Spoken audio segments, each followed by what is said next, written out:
pregunta. Ciertamente hay casos como los de los homosexuales y lesbianas que podríamos considerar como colectivos, porque el nombre de la verdad, aunque muy difícil, por cierto, de tal semilla se regenerar, normalmente es un caso perdido, no se regenera. Mas si un homosexual, por ejemplo, o una lesbiana, se lo propusieran, podrían lograrlo en verdad a base de trabajos conscientes y padecimientos voluntarios. Se necesitaría que en este caso el infrasexual tuviese en su mente los datos de la regeneración. Es obvio que si en verdad su arrepentimiento fuese sincero, lograría tal regeneración. Mas es cierto y de toda verdad que el arrepentimiento de los homosexuales y lesbianas suele ser meramente superficial, intelectivo. Rara vez tal arrepentimiento llega hasta las profundidades mismas de la conciencia. Se arrepiente de forma esporal y luego vuelve nuevamente a sus costumbres degeneradas. Total que es raro el infrasexual que toma en serio el arrepentimiento, o mejor digamos que mantiene continuidad de propósitos en el mismo. Pues si hubiese alguien que tuviese continuidad de propósitos en el mismo, obviamente podría regenerarse apelando en este caso a una clave de tipo regenerativo.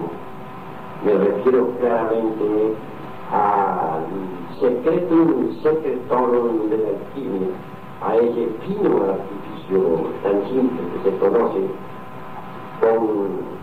como la colección del Lingam sin derramar jamás vaso de Hermes Trismegisto, el 3 veces grande Dios y Vintetón. Así que si algún intersexual aceptara esta fórmula y en verdad trabajara con ella, durante toda la vida conseguiría la regeneración de la semilla.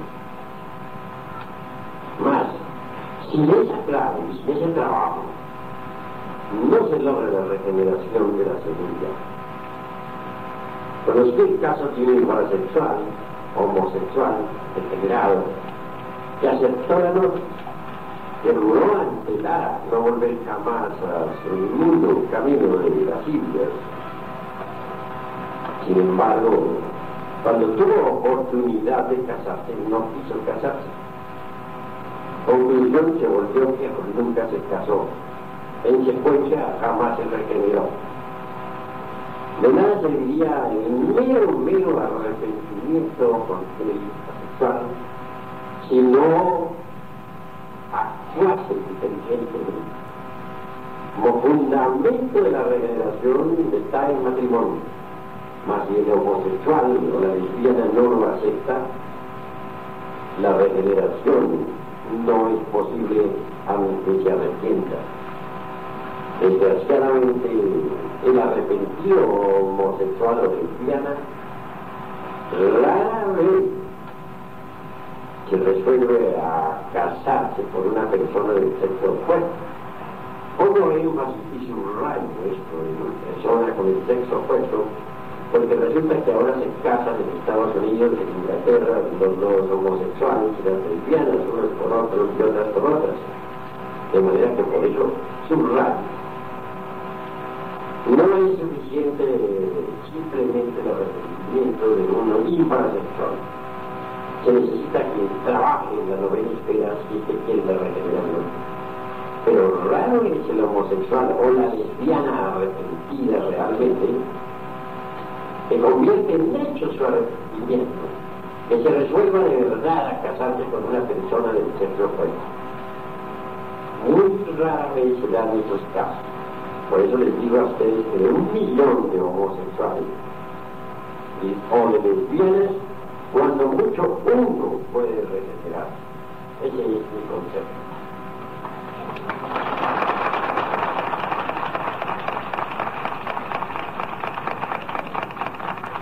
Gracias, venerable maestro, pero le voy a pedir un favor para que no queden dudas en todas las asambleístas. Vamos a leer las conclusiones del tema que se estaba poniendo en discusión. El tema es llamado hábito negativo.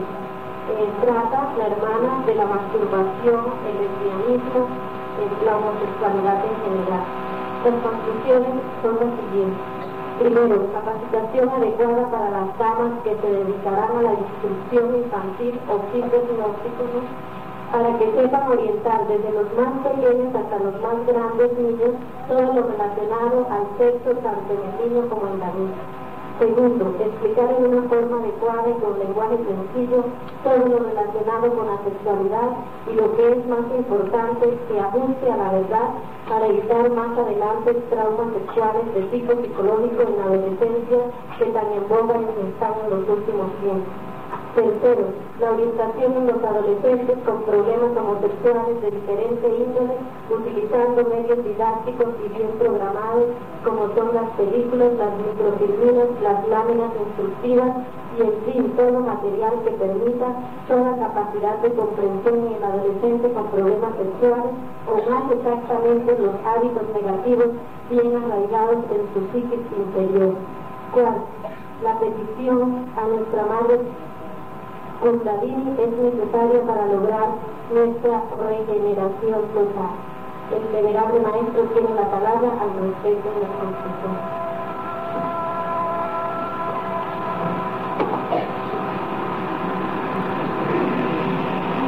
Estas conclusiones realmente son extraordinarias. Abarcan en general todos los aspectos relacionados con el sexo. Incuestionablemente, si no se producen cambios fundamentales en la vida sexual, tampoco es posible que se produzcan cambios básicos dentro de lo psicosomático y lo social. Para bien de la gran causa han sido sacadas estas conclusiones que deben ser puestas en práctica dentro de todo el movimiento gnóstico internacional. En nombre de la gran ley, doy gracias a todas las hermanas gnósticas aquí presentes por la magnífica labor que han realizado. Conclusiones producto de sus estudios y análisis indubitablemente beneficiarán a toda la humanidad doliente.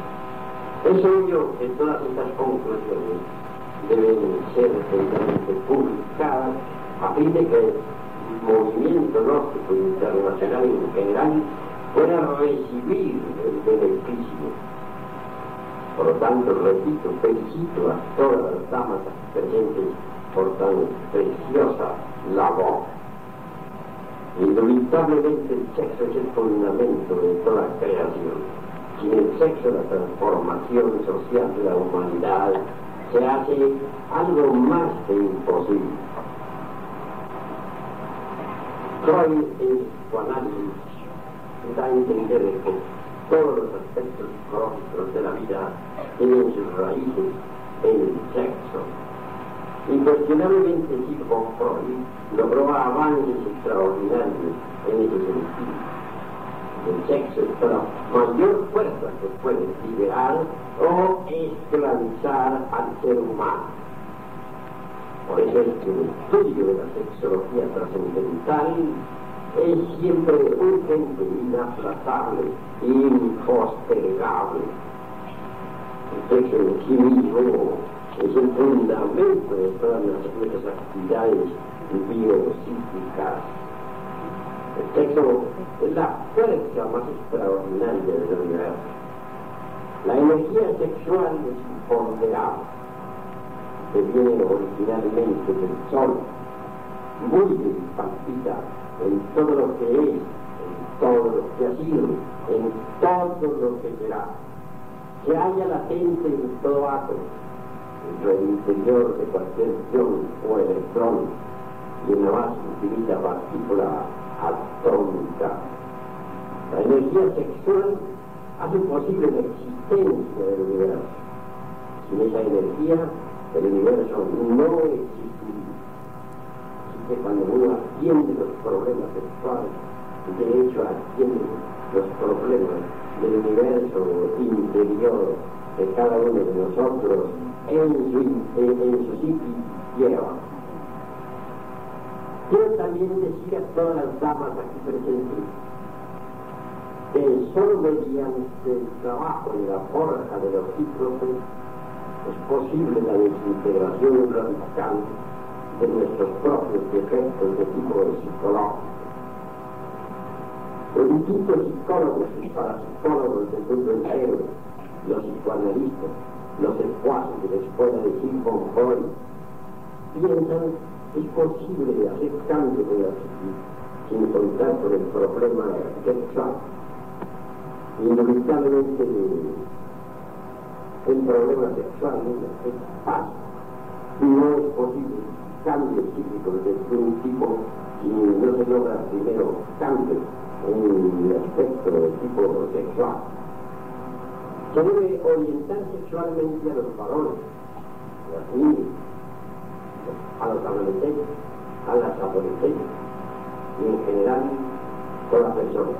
Los niños y niñas están abandonados propiamente en el aspecto sexual.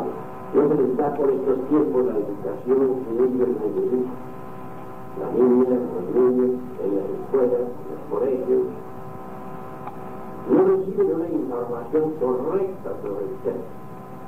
Hoy por hoy, desgraciadamente, en algunas escuelas de América se les está enseñando a las criaturas el piso retirante de la masturbación.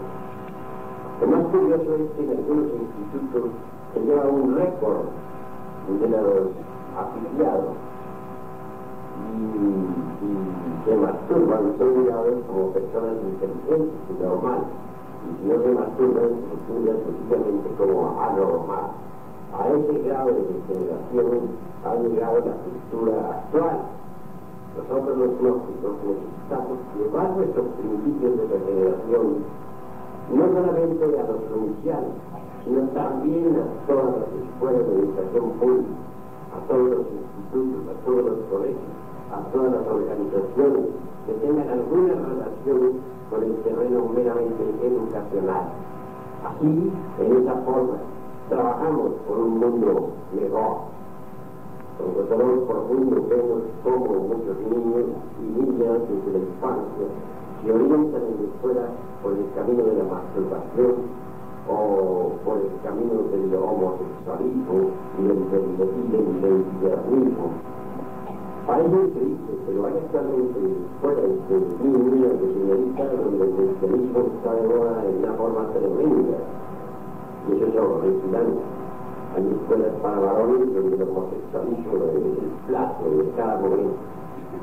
Por todas estas causas y motivos, conviene que trabajemos, que elaboremos desde la humanidad, tratando de regenerar a esta especie degenerada, tratando de llevar el conocimiento a los que viven en la ignorancia. Y yo he hecho una hermosa labor. Y he estudiado detalladamente todas estas cuestiones relacionadas con la problemática sexual. Y por ende, puedo decirles a ustedes que el trabajo ha sido fecundo y creador. Deben pues las damas tóxicas que han asistido a estos trabajos laborar pacientemente en sus respectivos países, tratar de llevar estos conocimientos a la humanidad, laborar con infinita paciencia en favor del prójimo. Solo el amor y el sacrificio puede hacer de esta tierra un mundo mejor. Sí, mis estimadas hermanas gnósticas, que al conocer estas conclusiones no puedo menos que sentir infinita admiración y veneración por esta honorable concurrencia. Aguardo que todas ustedes pues permanezcan firmes en el real camino, que tengan continuidad de propósitos en este sentido, que logren en verdad conservar este ideal para trabajar incesantemente en favor de la humanidad. Ojalá al salir pues de este congreso no cambien de concepto, no cambien de parecer, no olviden sus originales ideas y propósitos. Ojalá al salir de este congreso llenen sus corazones esa flama encendida del amor, esa flama que arcilla así dentro de este sagrado recinto. Incuestionablemente el amor en Cristo es el fin de la sabiduría. Por eso dijo Hermes Trismegisto, el 3 veces grande Dios y de todos. Pero el amor en el cual está contenido el fin de la sabiduría. El amor es una sustancia óptica universal que irradia la gente en cada particular atómica del universo. Esto incluye infinitamente sagrado. El acto sexual es realmente la potencialización del amor, el realismo fisiológico de la naturaleza. Caja Maitú, el tantrismo, es precisamente el sacramento de la Iglesia de Roma, es decir, de la Iglesia del amor, porque Roma a la inversa leído significa amor. Hay tres fuerzas primarias en la naturaleza y en el cuerpo. La primera es el santo arribar, la segunda es santo negar, la tercera es santo conciliar. La primera es el Padre, la segunda el Hijo, la tercera es el Espíritu Santo.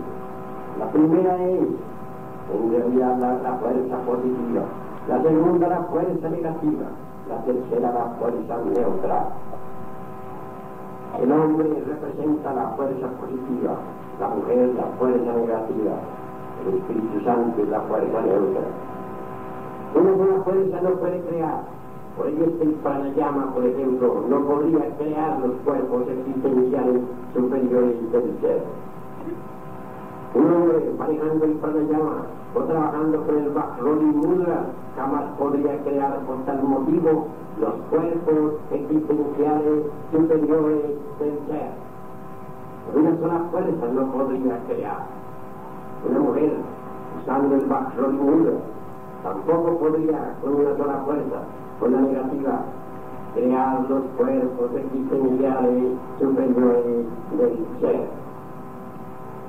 Para que haya creación, se necesita que las tres fuerzas, positiva, negativa y neutra, incidan de hecho en un punto exacto. Solo mediante el sacramento de la Iglesia del amor puede lograrse esto.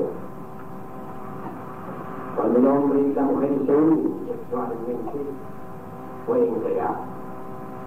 La fuerza positiva y la fuerza negativa se concilian mediante la tercera fuerza, que es la neutra.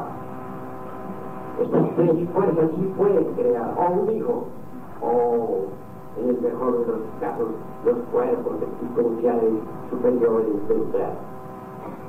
Así que, transmutando realmente la libido sexual citada por San Agustín, se pueden crear los cuerpos existenciales superiores del ser. Incuestionablemente, cuando no se derrama el paso de Hermes Trismegisto, el 3 veces grande Dios y de todo, durante el Saha Maituna, entonces el esperma sagrado o las secreciones sexuales se transmutan en el mercurio de la filosofía secreta, en el alma mecánica del Exiogeari, es decir, en el alma mecánica del esperma. Este mercurio tiene que pasar por todo un proceso de transformación antes de que se pueda trabajar con el limpo. En primer lugar, el mercurio de los sabios tiene un color negro como el carbón, con las aguas inmundas representadas por el cuerpo negro de la alquimia. En segundo lugar, cuando ya el practicante ha sublimado el sacramento de la Iglesia de Roma. Entonces, entre esas aguas negras se extrae la gelatina blanca. Es decir, las aguas negras se transforman en blancas. Tales aguas están simbolizadas o alegorizadas claramente por la blanca paloma del Espíritu Santo. Posteriormente, estas aguas blancas deben transformarse a un bar para convertirse en aguas amarillas. El mercurio es el real color del mercurio, el mercurio tiene su real color, que es el amarillo. Al llegar a estas alturas sucede que hay un símbolo. El símbolo es el águila amarilla. Al llegar a estas alturas el mercurio está listo para recibir al azufre, es decir, al fuego. Cuando el azufre es liberado de sus prisiones, hace fecundar el mercurio. Mas antes hay que preparar el mercurio a través de muchas sumas, restas, multiplicaciones y divisiones de distintos elementos y subelementos atómicos y subatómicos. Conforme los esposos, hombres, mujeres, replican el acto sexual, conforme hacen más sublime el sacramento de la Iglesia de Roma, el mercurio pasa por todas estas operaciones alquímicas y aritméticas. Al primer día se prepara para recibir al azufre. El azufre rojo resplandece dentro del mercurio. La sal tampoco puede ser olvidada. Ella está presente en todas las secreciones del organismo humano, máximo en las secreciones sexuales. Así pues que también la sal pasa por sus correspondientes sublimaciones. Sal, azufre y mercurio mezclados ascienden por último en la forma de serpiente por la espina dorsal de la seta gnóstico. Conforme la sal, el azufre y el mercurio suben, van despertando los distintos chakras de la espina dorsal. Lo primero que despierta está a la altura de los mismos órganos creadores de la Iglesia de Éfeso, que nos confiere poder sobre el elemento tierra. El segundo chakra que se abre está a la altura de la próstata del varón y del útero en la mujer, en la Iglesia de Esmirna. El tercer chakra que se abre está a la altura del plexo solar, en la región umbilical, en la Iglesia de Pérgamo. El cuarto que se abre está a la altura del corazón tranquilo, en la Iglesia de Tiatira. El sexto está a la altura de la laringe creadora, en la Iglesia de Pitesardi. El séptimo está a la altura del entrecejo, en la Iglesia de Filadelfia. Y por último, el séptimo está a la altura de la Iglesia de la glóndula pineal, en la Iglesia de Laodicea. El primer chakra nos confiere poder sobre el elemento tierra, el segundo nos confiere poder sobre el elemento agua, el tercero sobre el elemento fuego, el cuarto sobre el elemento aire, el quinto sobre el éter, y nos da la clariaudiencia.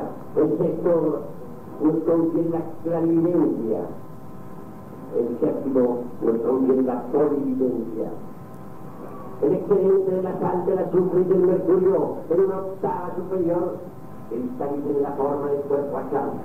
En una segunda octava más alta cristaliza en la forma del cuerpo de la mente. En la tercera octava o más elevada cristaliza en el cuerpo de la voluntad consciente. Cuando alguien posee los cuerpos físico, astral, mental y causal, recibe por tal motivo los principios anímicos y espirituales y de hecho se transforma, se convierte en un hombre, en una verdadera mujer, en un verdadero ser humano, en el sentido más completo de la palabra. Antes de ese instante, que aunque sea un poco doloroso de afirmar ante las distinguidas damas aquí presentes, que todavía no se es ser humano, que todavía se pertenece al mundo de los animales intelectuales, es decir, de los mamíferos racionales. Lo que estoy diciendo aquí también lo dicen los profesores de medicina en la Universidad de México. Ellos dicen que nosotros somos mamíferos racionales y ningún estudiante protesta por eso. Mucho menos nosotros los gnósticos, que conocemos el cuerpo de los primos. Así pues, convertidos en verdaderos seres humanos es indispensable. Distíngase entre el animal intelectual equivocadamente llamado hombre y los animales y el hombre verdadero. Si colocamos frente a frente un hombre verdadero y un animal intelectual, físicamente se parecerán, mas en el fondo son diferentes. Observen sus procesos psicológicos y entonces comprenderemos cuán distintos son. Pues en realidad, de verdad, los procesos psicológicos del hombre auténtico son absolutamente distintos a los procesos psicológicos del animal intelectual. Así que, a tratar de esos aspectos, volvemos a la cuestión sexo.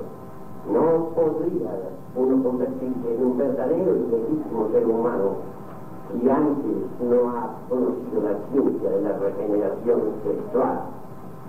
Por ello, el estudio sustancioso y detallado de las honorables damas gnósticas que están aquí presentes han hecho es verdaderamente digno de toda admiración. Ahora bien, quiero poner cierto énfasis y aclarar ciertas cuestiones. Sucede que muchos hermanos y hermanas demoran demasiado en el advenimiento del fuego. Es decir, pasa el tiempo y no reciben el fuego. Practican magia sexual y nada que les llegue el fuego. Esto se debe sencillamente a que no reciben el sacramento de la Iglesia de Roma. Es una forma muy ruda, muy animalesca. Por ese motivo, no preparan el estudio, se quedan en las aguas negras. Cuando uno comprende que las aguas de Mercurio en principio es negro como el carbón, cuando uno comprende que en principio las aguas son tenebrosas, entonces también comprende que debe blanquearlas, y solamente eso es posible, refinando el sacramento de la Iglesia de Roma, haciendo pues el esfuerzo, como dijera San Agustín, gran patriarca gnóstico, una forma de la oración. Y refina en sí mismo el acto sexual y los vuelve más trascendental, más místico y sublime. Entonces las hablas pronto se volverán amarillas y por último recibirán el azul rojo de los labios. Así pues, ustedes pueden demorar o acelerar el advenimiento del fuego. Todo depende de ustedes, nada más de ustedes. Si refinan el sacramento de la Iglesia de Roma, recibirán el fuego rápidamente, mas si no lo retiran, sus aguas continuarán negras. Todo esto es conveniente aclararlo para bien de la gran causa. Todo esto es indispensable. Y que el sexo en sí mismo es un sacramento. Invito a todas las hermanas presentes a laborar intensamente en favor de la humanidad, a difundir estas enseñanzas con los 4 puntos cardinales de la tierra. Hermanas, en nombre de la verdad, hermanas, en nombre de la verdad, os felicito nuevamente por estos geniales trabajos que han de repercutir en los 4 puntos del universo. Paz y